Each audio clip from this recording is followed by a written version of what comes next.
Let's turn our Bibles to Deuteronomy. நீங்கள் யோசிக்கலாம், நான் ஏன் இந்த உபாகமம் பகுதியிலே ரொம்ப போகிறேன்னு சொன்னால், நான் திரும்பவும் சொல்கிறேன், பிசாசை ஹேண்டில் பண்ணும்போது இயேசு இந்த பகுதியை தான் எடுத்தார். உபாகமம் அவன் ஃபஸ்ட்டு எடுத்தோன்னே கல்லுகளை அப்பமாக்குன்னு ஒரு சஜஷன் கொடுத்தான். எப்பவுமே இந்த suggestion will come from Satan. இன்றைக்கி நம்மளுக்கும் சஜஷன் கொடுப்பான். கர்த்தர் என்ன சொன்னார்? மனுஷன் அப்பத்தினாலே மாற்றணும் இல்லை, தேவனை வாயிலிருந்து புறப்படுகிற ஒவ்வொரு வார்த்தையினாலும் பிழைப்பான். அப்போ நம்ம ஒரு கண்டுபிடிக்கிறோம், இந்த பாடி created to respond to the word of God. அப்படி தான் உருவாக்கியிருக்காரு. இப்போ ஏசாயா 55 போட்டிருக்கோம் ஒரு வசனம், அவருக்கு வாயிலிருந்து புறப்படுகிற ஒவ்வொரு வார்த்தையும். Let us read that word. Isaiah 55, ஏசாயா 55 11. அப்படியே என் வாயிலிருந்து புறப்படும் வசனமும் இருக்கும், அது வெறுமையாய் என்னிடத்திற்கு திரும்பாமல், அது நான் விரும்புகிறதை செய்து நான் அதை அனுப்பின காரியம் ஆகும்படி வாய்க்கும். அவர் அனுப்புகிறார் வார்த்தையை. அந்த வார்த்தை இங்கே எழுதப்பட்டிருக்குது. இது லோகோஸாக எழுதப்பட்டிருக்கு. இது நம்ம வேதத்தை வாசிக்கும்போது, ஆவியாரின் உதவியோடு வாசிக்கும்போது, அதை அது ரெவலேஷன் நாலேஜாக கன்வெர்ட் பண்ணி அது நமக்கு தான் என்று சொல்லப்பட்டு, இப்பொழுது இந்த வார்த்தை உனக்காக தான் கொடுக்கப்பட்டிருக்குதுன்னு சொல்லி அவர் சொல்லும்போது, தட்ஸ் த வேர்டு. அது புறப்பட்டு அவர் வாயிலேருந்து புறப்பட்டு அந்த வசனம் வரும்போது அது வெறுமையாக திரும்பி வராது. இட் ஃபுல் கெட் அந்த வார்த்தை, அது அவர் என்ன சொன்னாரோ அதை போய் செய்துட்டு வரும். இப்போ உதாரணத்துக்கு, இயேசு மலையை பார்த்து நீ பேர்ந்து சமுத்திரத்தில் தள்ளுண்டு போ என்று சொல்லி மார்க் 11 சொல்கிறார். இருதயத்தில் விசுவாசின்றார். இப்போ நம்ம அது தேவனுடைய வாயிலிருந்து வந்த வார்த்தை, உண்மையாகவே கர்த்தருடைய வார்த்தையிலிருந்து வந்த வார்த்தை. அப்போ நம்ம அந்த வசனத்தை எடுத்து யூஸ் பண்ணலாமா? நம்ம சூழ்நிலை, இப்போ மலைன்னா மலை மாதிரி ப்ராப்ளம்ஸ் இருக்கலாம், இல்லை உண்மையான மலையவே இருக்கலாம், இல்லாட்டி ஏதாவது இருக்கும். இப்போ எப்படி போயிருக்குன்னா, கிறிஸ்டியன் வேர்ல்டு மேலோட்டமாக டைல்யூட்டட், ஒரு காரியத்தையும் நம்ப மாட்டாங்க. கேட்டால் சயின்டிஃபிக் எவிடன்ஸ், நான் இது கொஞ்ச நாளாக பேசிகிட்டு இருந்திருப்பேன், சயின்டிஃபிக் எவிடன்ஸ் இருக்கா அப்படின்னு கேட்பாங்க. நிறைய சயின்டிஃபிக் எவிடன்ஸோட கர்த்தர் வேலை செய்ய மாட்டார்.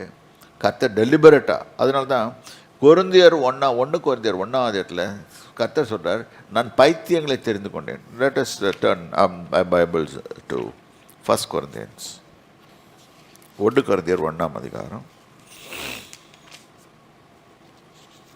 இங்கத்தில் சில காரியங்களை நம்ம வாசிப்போம். 18வது வசனத்தில் வாசிப்போம். சிலுவையை பற்றிய உபதேசம் கெட்டு போகிறவர்களுக்கு பைத்தியமாய் இருக்கிறது. இது இன்னைக்கு இருக்குது.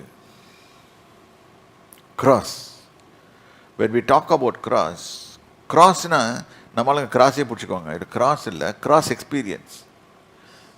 அங்கே தன்னைத்தானே வெறுத்து என் சிலுவை பெற்று எடுத்துக்கொண்டு வரவன் சொல்லி போடப்பட்டிருக்குது. நம்ம சொந்த இஷ்டங்களை விட்டுட்டு, that is a cross experience. அப்படியே நம்ம கிராஸை பற்றி பேசினோம்னா உடனே என்ன பண்ணுவாங்கன்னு கேட்டால், அவங்களுக்கு பைத்தியமாக தெரியும், இதெல்லாம் லூசத்தனமாக இருக்குது. சயின்டிஃபிக்காக ப்ரூவ் பண்ண முடியுமா? இன்றைக்கி நிறையா இதில் பார்க்குறேன். உபதேசம் கெட்டு போகிறவர்களுக்கு பைத்தியமாக இருக்கிறது, ரட்சிக்கப்படுகிற நமக்கோ அது தெய்வ பலன். தேவன் ஏன் அப்படி பண்ணுறாருன்னா, அவர் ஸ்மார்ட்டர் தென் அஸ். தேவநாயக கர்த்தர் அவர் தெரிந்து கொள்ளுதல் எப்படி இருக்குன்னா, ரொம்ப மோசமான காரியம், நம்ம அற்பமாக இருக்கிற காரியம், அந்த காரியங்களை தான் கர்த்தர் தெரிந்து கொள்வார். சரி, அந்தப்படி ஞானிகளுடைய ஞானத்தை நான் அழித்து புத்திசாலிகளுடைய புத்தியை அவமாக்குவேன் என்று. இப்போ இன்னைக்கு ஒரு சின்ன எக்ஸாம்பிள் இதுலேருந்து காட்டுறேன். இவ்வளோ நாள் law of physics, law of chemistry இதெல்லாம் நம்ம ஒரு பாட்டுக்குவோம். இப்போ எல்லா லாவும் மாறுது. அவங்களே சொல்கிறாங்க it's changing. The other day I was reading about a thing about Elon Musk. He is breaking all the laws. அப்போ ஏர்லியாக எழுதின லா என்னாச்சு? இப்போ மெடிக்கல் ஃபீல்டில் எடுத்து பாருங்கள், அதுலேயும் அதுதான். ஒன்ஸ் இது பண்ணிங்கன்னா உங்களுக்கு ஹார்ட் அட்டாக் வரும்னு சொல்லுவாங்க. ஆனால் இப்போ அது சொன்னிங்கன்னா இல்லை இப்படி பண்ணிங்கன்னா உங்களுக்கு ஹார்ட் அட்டாக் வரும். ஏன் மாற்றிக்கிட்டே இருக்கிறாங்க? Because they are not sure எதனால் ஹார்ட் அட்டாக் வரும்னு. கர்த்தர் சொல்கிறாரு, வேத வசனத்தை நீங்கள் வைத்திருந்தீங்கன்னா உங்களுக்கு பிரச்சனை வராது. அவர் நல்லதாக உங்களுக்கு செழிப்பாக வைத்திருப்பாருன்னு சொல்லுது. இதுதான் இந்த இடத்துல தான் நம்ம விசுவாசிக்கணும். ஏன்னா ஞானிகள்னால் படித்தவங்க. அதனால் படிக்காதீங்கன்னு நான் சொல்லலை, தப்பாக எடுத்துக்காத கூடாது, படிக்கணும். ஆனால் எல்லாத்தோட ஞானம் எங்கேருந்து வருதுன்னா வேத வசனத்துலேருந்து வருது. இப்போ ஞானத்தை புத்திசாலின்னு புத்தியை அவமாக்குவேன் டெலிபரேட்டாக அவர் பண்ணுறாரு அதை. ஆனால் don't try to meddle with God. ஞானி எங்கே? வேத பாரகன் எங்கே? இப்பிரபஞ்ச தர்க்க சாஸ்திரிகள் எங்கே? ஆர்குமெண்டேட்டிவ். ஏன்னா அந்த காலத்தில் யூதர்கள் மத்தியில் பரிசேயர், ஃபாரிசி, சாட்டுசி, அப்புறம் நிறைய கூட்டம் இருந்துச்சு. இவங்கெல்லாம் வந்து ஆர்கியூ பண்ணிக்கிட்டே இருப்பாங்க ஆண்டவர்கிட்ட. ஆனால் அவர் வேற சொல்லிட்டு போடுவார். ஏன்னா he says because God gave the law, Mosaic law, அதை அவங்க சரியாக இன்டர்பிரேட் பண்ணல. அவங்க தனக்கு ஏற்ற மாதிரி மாற்றிக்கிட்டாங்க, தங்களுக்கு ஏற்ற மாதிரி மாற்றினாங்க. அதான் போட்டிருக்கோம், இந்த மக்கள் தங்கள் இருதயத்துக்கு ஏற்றபடி செய்கிறாங்க, அவர்கள் என்னை நோக்கி பார்க்கறதில்லைன்னு சொல்கிறாரு. ஸோ ஞானம் எங்கே? வேதபாரர் எங்கே? வேதபாரத்தின் தர்க்கம் எங்க? இவ்வுலகத்தின் ஞானத்தை தேவன் பைத்தியமாக்கவில்லையா? He made a foolish. இப்போ அவங்களே சொல்கிறாங்க this law doesn't workன்றாங்க. நான் அன்றைக்கி ஒரு இதில் பார்த்துருந்தேன். when I was in US, ஒரு டாக்டர், இந்தியன் ஆரிஜின் டாக்டர் தான், அவர் கலிஃபோர்னியாவில் பேசிகிட்டு இருக்காரு. ஹவு ஸ்டென்ட் வைக்கணும்னு, கார்டியாக் ப்ராப்ளம் வந்துச்சுன்னா ஸ்டென்ட் வைப்பாங்க. இப்போ ஸ்டென்ட் வைக்கிறனால என்ன ப்ராப்ளம் அப்படின்னு சொல்லிட்டு அந்த ஆள் டிஸ்கஸ் பண்ணி, முதல்ல ஏன் ஸ்டென்ட்டை கொண்டாடுவானே, அப்புறம் ஏன் ஸ்டென்ட்டை கொண்டு வந்து அதுலேருந்து ப்ராப்ளம் வருவானே. ஸ்டென்ட் வைக்கிற இடத்துலையே அதிக பிளாக்கேஜஸ் வருது அப்படின்னு கண்டுபிடிச்சி சொல்கிறாரு. So they right thesis. அதுக்கு 14 எலிகள், குரங்குகள், மனுஷர்கள் எல்லாத்தையும் போட்டு டெஸ்ட் பண்ணி செய்வாங்க. கண்டுபிடிச்சி சொல்கிறது. நான் தப்புன்னு சொல்லலை, செய்யட்டும், அதுதான் செய்யணும். ஆனால் நான் என்ன சொன்னேன், prevention is better then cure. நம்ம வேத வசனத்தின் படி நடந்தால் எதுவுமே வரப்போகிறதில்ல. உன் சுகத்தை கொடுக்குற ஐ ஆம் த லார்ட் ஹூ ஹெல்ப்ஸ் யூ, ஐ ஆம் த லார்ட் ஹூ ஹீலர் தீன்றாரு. அன்றைக்கி கூட போயிட்டு வந்தேன், ஆந்திராவுக்கு போயிருக்கும்போது அப்போலோ ஹாஸ்பிட்டலுக்கு போயிருந்தேன். அங்கே ரொம்ப மோசமாக ஒரு ஆளை படுக்க வச்சுருந்தாங்க. இம்பாசிபிள், எனக்கே தெரியுது. நான் உட்காந்து உள்ளே உட்காந்து போராடிட்டு இருக்கிறேன், ஆண்டவரே கிருபை காட்டுங்க. கிறிஸ்டியன்ஸ் தான். போகிறேன். அப்போ அவங்க கேட்குறாங்க என்ன அகெயின் மக்களுக்கு அதான் கர்த்தர்கிட்ட சொல்கிறார்.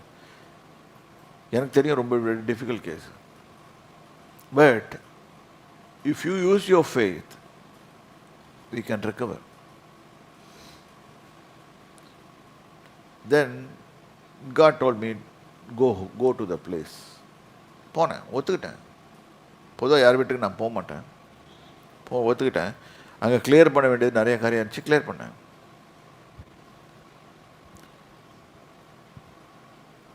இது மக்களுக்கு அந்த அளவு ஃபெய்த் இருந்துச்சுன்னா அவங்களே பண்ணிட்டு போயிடலாம். ஆனால் இந்த இடத்துல அவங்களுக்கு தெரியாது, ஏன்னா வேத அறிவு கிடையாது, தேவனை பற்றி அறிகிற அறிவு கிடையாது. சரி, அவங்கள ப்ளேம் பண்ணல, ஏன்னா சபைகளில் இருக்க பாஸ்டர்களை ப்ளேம் பண்ணுறேன், அவங்க சொல்லி கொடுக்கறதில்ல. சரியா? இப்போ பாருங்க, எப்படி எனில் தேவ ஞானத்துக்கு ஏற்றபடி உலகமானது சுய ஞானத்தினாலே தேவனை அறியாதிருக்கிறது. சுய ஞானத்தினாலே நம்ம படித்து பிஹெச்டி படித்து நீ தேவனை பற்றி அறியணும்னு இன்னைக்கு எப்படி தெரியுமா இருக்குது? ஒரு சர்ச் பொசிஷனில் போட்டினா அவனுக்கு என்ன குவாலிஃபிகேஷன், அவன் எவ்வளோ பணம் வச்சுருக்கிறான், அவன் தான்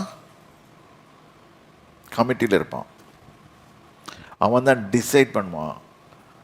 யாராவது ஒருத்தர் கேட்டிருக்கோமா அவனுக்கு ஆவியானவர் இருக்கிறாரா? அந்த குவாலிஃபிகேஷன் கேட்க மாட்டோம். ஏன்னா நம்மளுக்கு கேட்கறதுக்கு தைரியம் கிடையாது. சரியா? ஆவியானவர் எங்கே? உன்னோட ஆவியானவருடைய அனுபவத்தை காட்டு. ஆவியானவர் உன்னை எப்படி ஆப்ரேட் பண்ணிட்டு இருக்கிறாரு உன் மூலமா அப்படின்ற அவனை கொண்டு போய் ஹெட்டாக வைக்க சொல்ற. அதை தான் செய்ய சொல்கிறார் அவர். ஏன்னா திடீர்னு அந்த ஸ்திரீ கிட்ட பிலிப்பு கிட்ட சொல்லிட்டு நீ அந்த கந்தகாசு அந்த மந்திரியோட ரதத்தில் கண்டு, இது எந்த சயின்ஸ்லையும் வளராது. இது எங்கே வரும்னு கேட்டால் it's called astral projection. You can transfer your self. இது ஸ்பிரிட் வேர்ல்டில் இருக்குது. இது நான் சொல்கிறது இப்போ பேசுகிறவங்களுக்கு நிறைய பேருக்கு நம்ம பைத்தியக்கார மாதிரி பேசுகிறான்னு நினைப்பாங்க. இல்லை, அவங்க அந்த அனுபவத்துக்குள்ளே போனால் தெரியும்.